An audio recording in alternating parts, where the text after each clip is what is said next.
نحمده ونصلي على رسوله الكريم اما بعد فاعوذ بالله من الشيطان الرجيم بسم الله الرحمن الرحيم كان الناس امة واحدة فبعث الله النبيين مبشرين ومنذرين.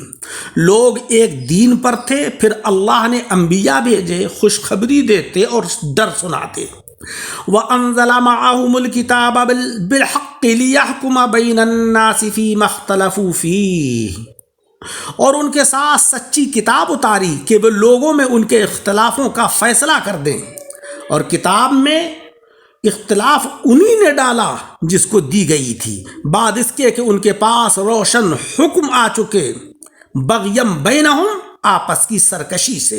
فہد اللہ الذین آمنوا لما اختلفوا فیہ من الحق بإذنہ واللہ یہدی من یشاء الی صراط مستقیم. تو اللہ رب العزت نے ایمان والوں کو وہ حق بات سمجھا دی جس میں کہ لوگ جھگڑ رہے تھے اپنے حکم سے، اور اللہ جسے چاہے سیدھی راہ دکھائے.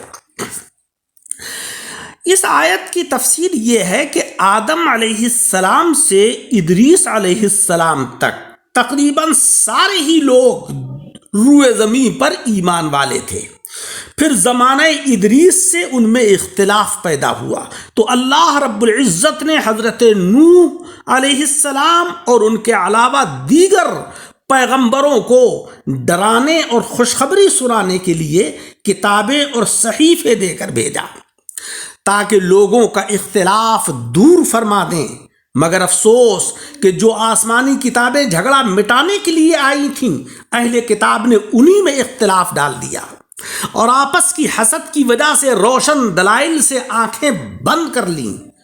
جب ان کا اختلاف حد کو پہنچ چکا تو اللہ تبارک و تعالیٰ نے قرآن عظیم کو نازل فرمایا اور اس کے ذریعے مسلمانوں کو اس حق کی ہدایت دے دی جس میں کہ اہل کتاب اختلاف کر رہے تھے.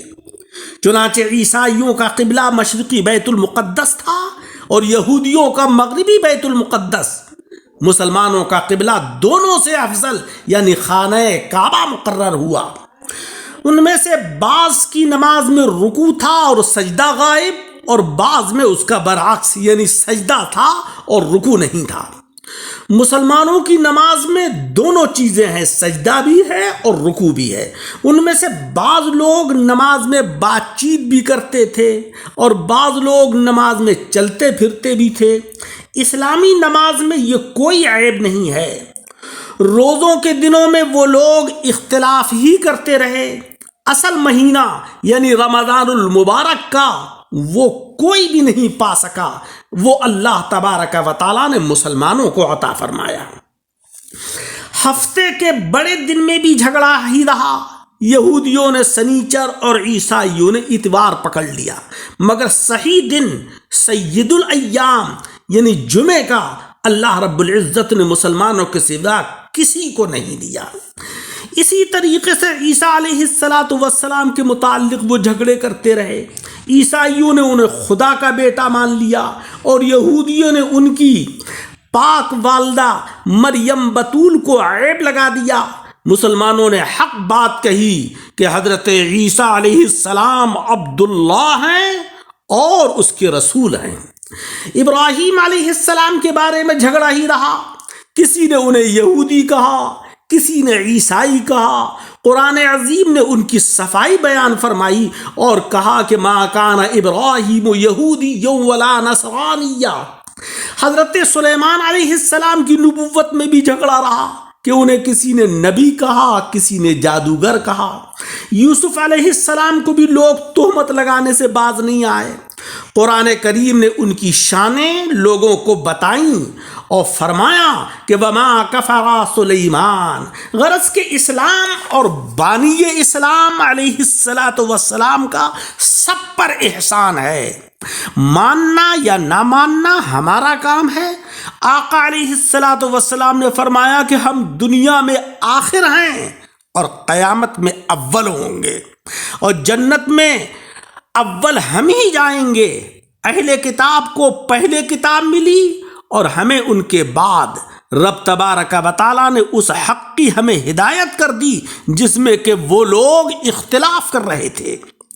جمعہ ہی وہ بزرگ دن ہے جو رب تبارک و تعالیٰ نے ہمیں عطا فرمایا. یہ لوگ ہم سے پیچھے ہی رہے کہ ہفتہ یہود نے لیا اور اتوار عیسائیوں نے لی. پیارے آقا علیہ السلام نے فرمایا کہ میدان محشر میں 120 صفیں ہوں گی جس میں کہ ساری امتیں ہوں گی، اور ان میں سے 80 صفوں میں میری امت ہوگی اور 40 صفوں میں سارے انبیاء کرام و رسول عظام کی امتیں ہوں گی. مجھے تمہاری کثرت کے اوپر ناز اور فخر ہوگا. لیکن عزیزوں، امت سے مراد امت کامل ہے، ناقص امت نہیں. وہ امت کہ جو شریعت مطہرہ کے مطابق اپنی زندگی کو گزارے. اس آیت کی دوسری تفسیر یہ ہے کہ ایک زمانے میں سب لوگ منکر ہو گئے تھے، ذات باری تعالیٰ کا بھی انکار کرتے تھے، پیغمبروں کے بھی منکر تھے، اولیاء کرام کی بھی منکر تھے، فرشتوں کی بھی منکر تھے. اللہ تبارک و تعالیٰ نے دستگیری فرمائی کہ ان میں ڈرانے والے اور خوشخبری دینے والے پیغمبر بھیجے اور انہیں کتاب بھی عطا فرمائی تاکہ ان کے اختلاف کا فیصلہ فرمائیں اور ان کے جھگڑے چکائیں. پھر اہل کتاب نے ان کتابوں میں ہی جھگڑا ڈال دیا اور محض حسد سے روشن دلائل کی پرواہ نہیں کی اور دین حق کو چھپا ڈالا. لہذا رب تبارک و تعالیٰ نے مسلمانوں کو وہ حق سمجھا دیا جو انہوں نے چھپایا تھا. ہدایت اللہ تبارک و تعالیٰ کے قبضے میں ہے، جسے چاہے وہ عطا فرمائے. اس آیت سے ہمیں معلوم ہوا کہ ہدایت کی بنیاد فضل الہی پر ہے اور گمراہی کی بنیاد حسد اور ضد پر ہے. ہدایت رب تبارک و تعالیٰ کی عطا ہے اور گمراہی اپنے بڑوں کی تقلید ہے، کیونکہ گمراہی کے لیے بغیم بینہم فرمایا گیا اور ہدایت کے متعلق اللہ رب العزت نے بے اذن ہی فرمایا کہ ہدایت اللہ کے حکم سے ملتی ہے. دوسری بات، اس آیت سے ہمیں یہ پتہ چلی کہ ہر تعظیم اچھی نہیں، گمراہی کا اتفاق مٹا دینا چاہیے. جیسا کہ دوسری تفسیر سے معلوم ہوا کہ پہلے سب لوگ کفر کے اوپر متفق تھے، اسی اتفاق کو توڑنے کے لیے اللہ تبارک و تعالیٰ نے انبیاء کرام بھیجے. عرب میں بھی اسلام سے پہلے اسی تنظیم اور اسی اتفاق کا دورہ تھا. آقا علیہ السلام نے اسی اتفاق کی دھجیاں اڑا دیں.